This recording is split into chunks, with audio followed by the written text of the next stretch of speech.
Let's dive right into this explainer. Today, we're unpacking a genuinely dramatic and moving story straight out of the Mahabharata. And look, this isn't just some dusty old myth. It's literally a masterclass in the human condition. It completely nails the ancient perspective on love, loss, and the absolute inescapable power of destiny. We're going to trace the intersecting lives of two pretty remarkable people, Ruru and Pramadvara, and see how their journey completely challenges our modern obsession with being in control of our own lives. You know, we love to think we're the architects of our own fate, but this ancient narrative really makes you stop and ask, what happens when the universe decides otherwise? So before we get into all the family trees and historical details, I really want you to keep this one question in the back of your mind. How quickly can the perfect life be shattered by a single misstep? Because what's so fascinating about this story is how meticulously it builds up this beautiful, absolutely flawless world. You know, a world of divine lineage, pure love, total order, only to just abruptly, violently tear the whole thing down. It sets up this incredible paradigm of perfection just to show us how fragile that perfection really is when destiny comes knocking. Okay, Section 1, a legacy of sages. To really grasp the stakes here, we have to establish the background of our main guy, Ruru. Now, this timeline simplifies a pretty dense genealogy to show us Ruru's roots. The text calls this a bloodline of resplendent energy. It stretches all the way back to Generation 1, the great sage Brigu. Then, from Brigu, we get Chyavana, born to Sukanya. From Chyavana comes Pramati, born to Gritachi. And finally, Pramati fathers Ruru. The big takeaway here, Ruru isn't just your average guy. He carries the immense weight and prestige of a revered ascetic dynasty. We're talking about beings who supposedly commanded reality itself through intense spiritual discipline. They were the ultimate masters of their domain, which, honestly, makes their total subjugation to fate later on even more shocking and deeply tragic. Moving on to Section 2, the abandoned celestial child. Meanwhile, out in a lonely stretch by a riverside, another vital thread of our story kicks off under, well, very different circumstances. The source text introduces us to an Apsara, a celestial dancing girl named Menaka. In this ancient cosmology, Apsaras are these otherworldly beings of just immense beauty, usually hanging out around water or the courts of the gods. And the text notes that Menaka had an intimate encounter with Viswavasu, the king of the Gandharvas. Gandharvas being those majestic celestial musicians. So you've got this incredible, high-stakes union between two super-powerful supernatural beings, which ultimately results in a pregnancy. But the birth was anything but joyous, right? We see this intense, stark contrast right at the heart of the child's early life. On one side, we have the biological mother, Menaka, and the text is actually brutal here. It says she was destitute of pity and shame, and that she just dropped her newborn infant on the riverbanks and walked away. Without a second glance, it's a staggering display of cosmic indifference. But then on the flip side, we have her eventual foster father, Sthulakesa. He finds this forsaken, blazing infant, and completely filled with human compassion, takes her in to raise her himself. It's just a beautiful, profound dichotomy between the absolute coldness of her celestial origins and the warmth of her earthly upbringing. Now, Sthulakesa wasn't just some random passerby. He was a great rishi. In this world, that means he's a sage possessed of immense ascetic power and learning, a true pillar of spiritual authority. But, more importantly for our narrative, the text makes a point to note that he was kindly disposed towards all creatures. It was exactly that inherent goodness, that boundless empathy, that saved this abandoned celestial baby from certain death out there in the wilderness. So, Sthulakesa performs all the proper divine ceremonies as the child grows up in his holy hermitage. He names her Pramadvara. Why? Because as the text states, she surpassed all of her sex in goodness, beauty, and every quality. I mean, she was the absolute picture of perfection in every conceivable sense. She carried that brilliant divine spark from her celestial parents, but she was totally nurtured by the pure, grounding goodness of her father. She really represented the absolute pinnacle of what a human being could be in this setting. Which brings us to Section 3, Love at First Sight. Let's jump to the exact moment our two incredible lineages finally collide, sparking this deeply powerful romance. And guys, these events happen so fast. Step 1.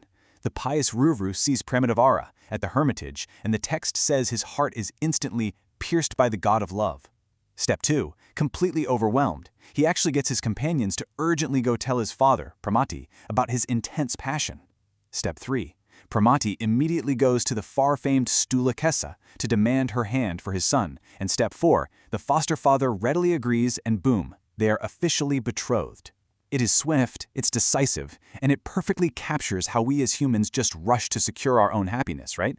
We scramble to lock down these perfect futures, totally oblivious to how quickly fate can come in and dismantle the whole shebang. And this joyous wedding wasn't just penciled onto a calendar somewhere. It was officially fixed for a very specific, highly auspicious astrological moment. They scheduled the nuptials for the exact day the star Varga Divata, also known as Purva Falguni, would be ascendant. Ancient cultures leaned heavily on detailed astrology to try and control, predict, and safeguard their lives. They figured, align your actions with the stars and you guarantee success. But the deep irony here is just palpable.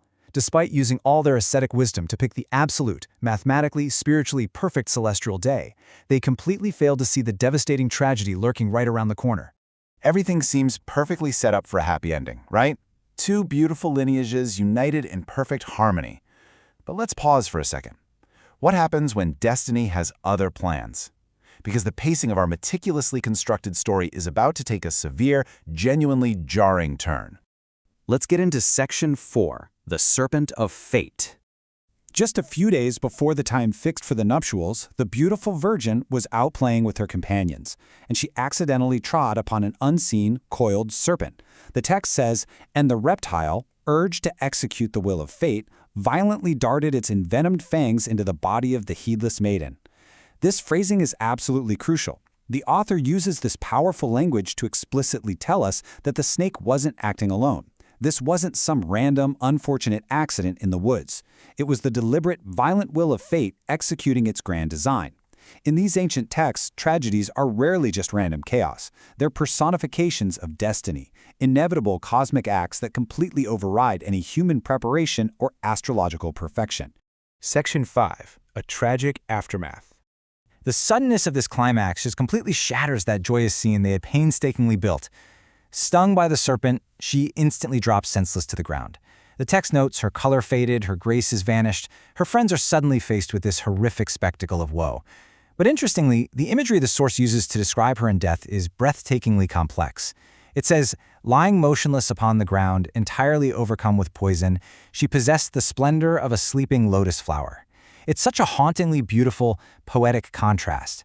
You have this sudden, violent, almost ugly nature of a venomous snakebite directly juxtaposed against the serene, divine, untouchable beauty of a sleeping lotus flower. It just magnifies the tragic loss of her perfection. As her foster father, Sthulakesa, and the other ascetics mourned this devastating, sudden loss, they were actually joined by a massive group of revered brahmanas.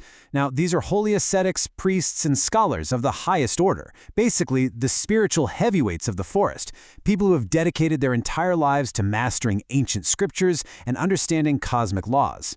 The text goes out of its way to meticulously list the heavyweights who gathered. We're talking Swastriya, Mahajana, Kushika, Sankamekla, Udalaka, Kata, Sweta, Bharadwaja, Konakutsya, Arshishena, Gautama, Pramati, and finally Ruru. Just seeing that sheer volume of legendary names pop up together conveys the immense, earth-shattering magnitude of this tragedy. They all sat around her, and seeing the dead maiden, these incredibly powerful, usually stoic men all wept, just filled with deep, overwhelming compassion. But amidst all the wailing of these great sages, the text offers us one devastatingly simple sentence about the groom. It says, Ruru, mortified beyond measure, retired from the scene. He doesn't wail with the others, he doesn't offer prayers or perform rites. Completely unable to process this horrifying reality, his heart just entirely overcome with a grief he literally cannot articulate, Ruru simply turns his back and walks away from the sight of his dead bride. The starkness of that reaction, it perfectly captures the absolute, paralyzing nature of true heartbreak. So when destiny suddenly steals our most profound love, what can we possibly do next? This section of the ancient text abruptly ends right here, leaving us lingering on Ruru's unbearable heartbreak. And honestly, it speaks to such an incredibly universal human experience. We all lay meticulous plans, don't we? We look to the stars, we consult our calendars, we do everything in our power to arrange our perfect lives, exactly like Ruru and Pramadvara did. But this story forces us to reflect on how we navigate that terrifying tension between our carefully laid plans and the totally unpredictable strikes of fate. How does any human being, even one of resplendent energy and profound wisdom, find the strength to step forward when the universe violently rewrites their story in a single instant? It's a fascinating, deeply human cliffhanger that really makes you question the very limits of our own agency. Thanks so much for joining me on this explainer. I'll see you next time.